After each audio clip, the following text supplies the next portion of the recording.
Ustadz Hasan Makarim ini tadi bilang bahwa masuk ke sana itu syaratnya juga harus membawa kebahagiaan. Padahal Ustadz sendiri tuh berdakwah di sana juga nggak ada sponsornya. Iya. Nggak ada. Nggak ada sponsornya. Tapi kadang-kadang suka justru mencari apa kalau apa namanya warga binaan itu titip kopi, titip sabun. Ya, butuh gitu. sesuatu ya nanti saya carikan. Dicarikan? Iya, saya carikan sponsornya untuk mereka, bukan untuk saya. Itu salah satu kebahagiaan yang dihadirkan. Contoh ya, contohnya. Contoh. Ada kalimat begini, misalnya dari santri warga binaan itu ya, Pak Ustadz, kapan jalan-jalan ke Sumatera Barat? Terus? Itu tandanya minta nasi padang gitu. Ada kode-kodenya. Iya, minta nasi padang, iya. Wah, tapi berapa banyak yang mesti dibawain tuh Pak Ustadz? Ya, kadang 500, kadang 300, sesuai jemaah masjid ya. Oh gitu. Untuk buka puasa juga begitu di sana. Ya. Oh. Nah, Pak Ustadz itu masih sampai sekarang, seminggu berapa kali mesti Masih, balik? ini pekan pertama kemarin Selasa Kamis saya berangkat. Selasa Kemis. Satu pekan Ramadan ini. Jadi seminggu 2 kali pasti ke Nusa Kambangan. Nah ini momen ketika menjadi pendamping terpidana yang harus dieksekusi mati, itu kan suasananya seperti apa? Ada ritual tertentu yang selalu dilakukan oleh Ustadz? Saya melakukan penguatan ya, mental, fisik ya. Kalau fisiknya dengan selalu supply herbal ya. Kalau mental dengan zikir, doa, ibadah tambahan. Karena bagaimanapun saya menghadapi proses eksekusi itu harus terhindar dari galau. Tetap semangat, fight gitu ya. Karena kita mendampingi mereka yang sedang galau. Juga. Jadi kita harus lebih kuat. Lebih kuat mental kita dan fisik kita. Alhamdulillah saya kadang-kadang berangkat pagi sampai pulang jam 12 malam. Ya, makan logistik saya pribadi secukupnya, sedapatnya. Tapi itu masih Tapi alhamdulillah sehat. Sehat. Sampai selesai eksekusi sehat. Dan malam terakhir itu dari pagi sampai pagi lagi baru turun. Oke. Jadi apa yang dilakukan? Zikir. Puasa juga nggak sih Pak Ustadz? Supaya ini ya, maksudnya nggak ikut sedih, terbawa juga suasana perasaan, ikut galau. Ya banyak berzikir lah. Sambil Banyak jalan juga saya berzikir, masuk ke lapas zikir dulu, ketemu mereka berzikir, terus begitu. Oke. Ini kalau kita lihat nih salah satu yang didampingi oleh Pak Ustadz itu adalah Freddy Budiman, gitu ya.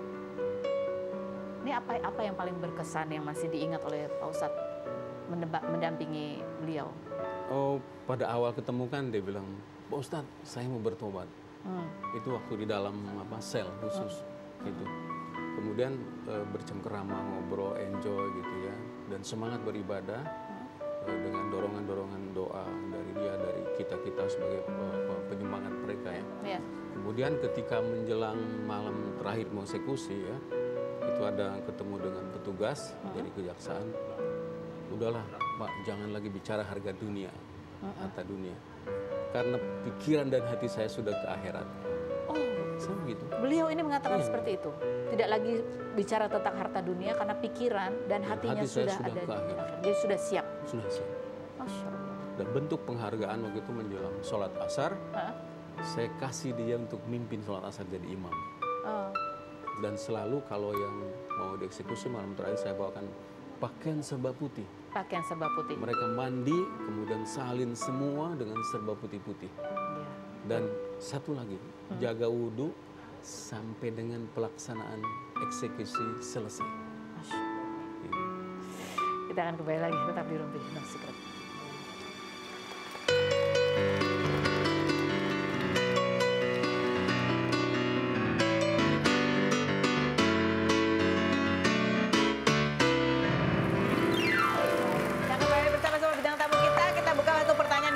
Dulu ya pertanyaannya, Ustadz dan Habib, apa hukumnya selama puasa posting-posting menu sahur dan buka di sosmed?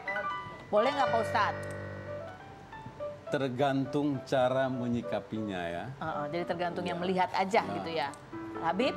Kalau di posting-posting nggak jadi masalah. Yang masalah kalau dia buka, itu bermasalah. Iya benar. Ya, kalau dia makan dicicipin itu bermasalah. Itu aja. Kalau cuma posting enggak ya? Enggak, tergantung niat ya kan. Inamal amal lebih niat. Semua tergantung niat ya. Kalau dia niatnya untuk memikirkan makanan, puasanya itu untuk ibadah bukan untuk makanan. Puasa itu untuk ibadah bukan untuk makanan. Nah terakhir nih, Ustadz kemarin kan cerita sekarang lagi ngambil S3, ada tesisnya yang spesial juga berkaitan dengan warga binaan. Apa Pak Ustadz? Disertasi ya? Iya disertasi.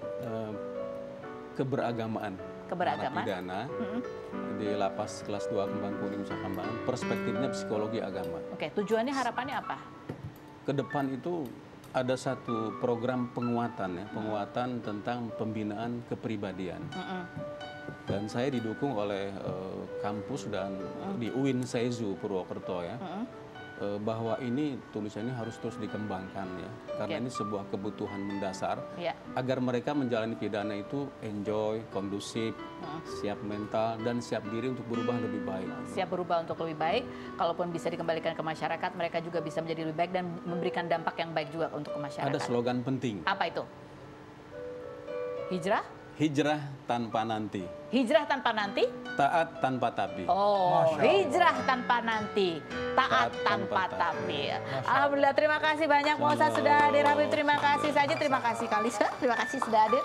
Terima kasih buat Anda semua, kita ketemu lagi setiap hari ya di acara Rumpi No Secret.